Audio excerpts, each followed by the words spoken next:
जय श्री कृष्ण मित्रों, मैं प्रियंका स्वागत करती हूँ आपका जीवन और आध्यात्म में। कैसे हैं आप सब? उम्मीद करती हूँ आप सब अच्छे होंगे। मित्रों, आप लोगों के लिए आज मैं आप लोगों के लिए लेके आई हूँ शीतला सप्तमी की कथा बहुत ही अच्छी है और बहुत ध्यान से सुनिएगा तो मज़ा आएगा कथा सुनने में। मित्रों, शीतला माता का व्रत जो है आने वाला है। होली के 8वें दिन इस व्रत को रखा जाता है। तो अभी आने वाली है शीतला सप्तमी, उसी दिन के लिए मैं ये कथा डाल रही हूँ। मतलब और भी सप्तमी रखी जाएगी, जुलाई तक का व्रत होगा। हर महीने की सप्तमी तिथि को ये व्रत रखते हैं, इसी की कथा है। तो चलिए सुनते हैं। एक गांव में ब्राह्मण दंपति रहते थे। उनके 2 पुत्र थे। अब पुत्रों की उन्होंने शादी की तो फिर बहुएं आईं। दोनों बहुओं को लंबे समय तक की कोई संतान नहीं हुई। फिर उन दोनों बहुओं को एक साथ ही बेटे का जन्म हुआ, यानी कि दोनों जो बहुएं थी दोनों ने एक एक पुत्र को जन्म दिया। इतने में शीतला सप्तमी का व्रत आ गया। अब इसे मनाया जाने की तैयारी होने लगी। घर के पर्व के अनुसार ठंडा भोजन तैयार किया गया। अब दोनों बहुओं के मन में ये विचार आया कि यदि हम ठंडा भोजन कर लेंगी तो बीमार पड़ जाएंगी। इससे हमारा जो बच्चा है, मतलब जो हमारे बच्चे हैं छोटे छोटे, वो भी बीमार हो जाएंगे। इस कुविचार के कारण दोनों बहुओं ने तो पशुओं के दाने तैयार करने के बर्तन में गुपचुप 2 बाटी तैयार कर ली। सास बहू शीतला माता की पूजा करने के लिए आई। शीतला माता की कथा सुनी। बाद में सास तो शीतला माता के भजन गाने के लिए जो है वो बैठ गई, पर दोनों बहुएं बच्चे के रोने का बहाना कर कर घर के अंदर में चली आई। गाने के बर्तन से गर्मा गर्म बाटी निकाली और उसका चूरमा बना लिया और पेट भर के खा लिया। सास ने घर आने पर बहुओं से भोजन करने के लिए कहा। बहुएं ठंडा भोजन करने का खावा करके घर के काम में लग गईं।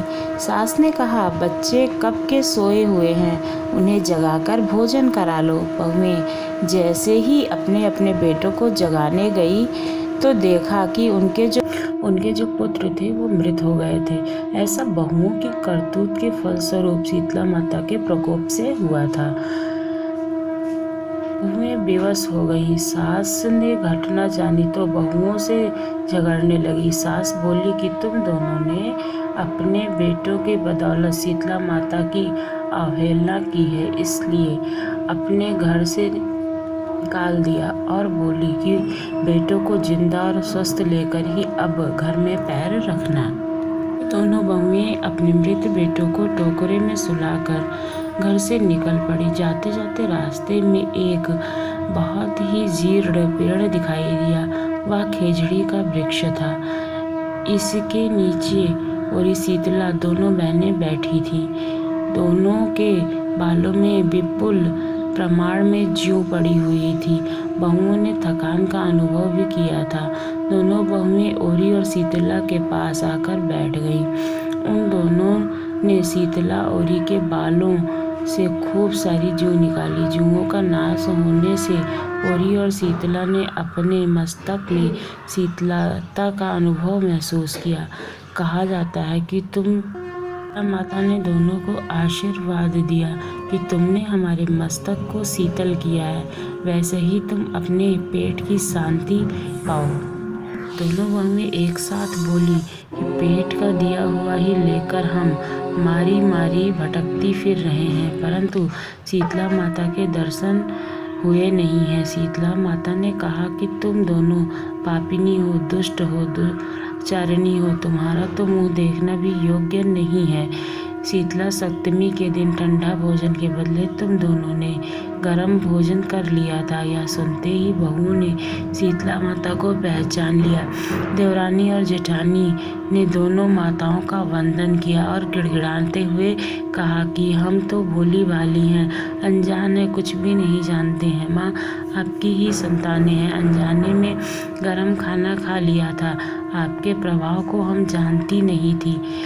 आप हम दोनों को क्षमा करें। पुनः ऐसा दुष्कर्म अब हम कभी नहीं करेंगे। इसके पश्चात भरे वचनों को सुनकर और उनके गिड़गिड़ाने और रोने से माता को प्रसन्नता महसूस हुई और उन्होंने सोचा कि इन बच्चों को अब क्षमा कर दिया जाए। तभी शीतला माता ने मृत बालकों को जीवित कर दिया और बहुएं तब बच्चों के साथ लेकर आनंद पूर्वक अपने गांव को लौट गईं।